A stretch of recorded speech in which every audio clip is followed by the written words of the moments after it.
இப்போ வைகுண்ட ஏகாதசி வரும்பொழுது அந்த சொர்க்கவாசலுக்கு சென்று வரணும் அப்படின்றது எல்லோருடைய விருப்பமா இருக்கு. பட் அதனுடைய ரகசிய தாத்பரியம் என்னன்னு எங்களுக்கு சொல்றீங்களா?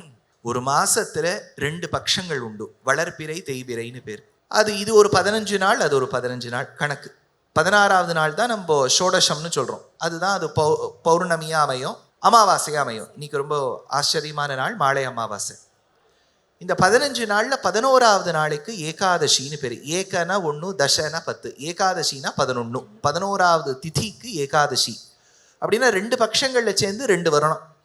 அப்படின்னா 12 மாசத்துக்கு 24 கணக்கு வரணும். அது சில சமயங்கள்ல 25 அமையலாம், அதிக மாசம் இருந்தா 26 அமையலாம். ஒவ்வொரு ஏகாதசிக்கும் ஒரு சிறப்புண்டு. இந்த மார்கழி மாசத்துல வரக்கூடிய ஏகாதசிக்கு என்ன ஒரு சிறப்பு, ஒரு நம்பிக்கை என்னன்னா, முன்னோட்டம் காணலாம். இப்ப நீங்க ஒரு ஃபங்க்ஷன் பண்ணியிருக்கீள் அப்படின்னா, I am sure there would have been an LED presentation.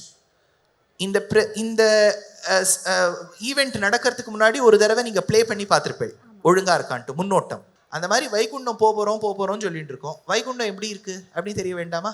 அதுக்காக அன்னைக்கு ஒரு நாள் இந்த அர்ச்சாவதாரத்தில் இருக்கக்கூடிய பெருமாள், திருப்பதியோ ஸ்ரீரங்கமோ திருவல்லிக்கேணியோ ஏதோ ஒரு க்ஷேத்திரம், அந்த இடத்துல போய் மிதிச்சு பாருங்க. சந்தோஷமா இருக்கா? அப்பவும் இப்பவும் எப்பவும் சென்னை அதிரடி கலெக்ஷன், சரவெடி செலிப்ரேஷன்.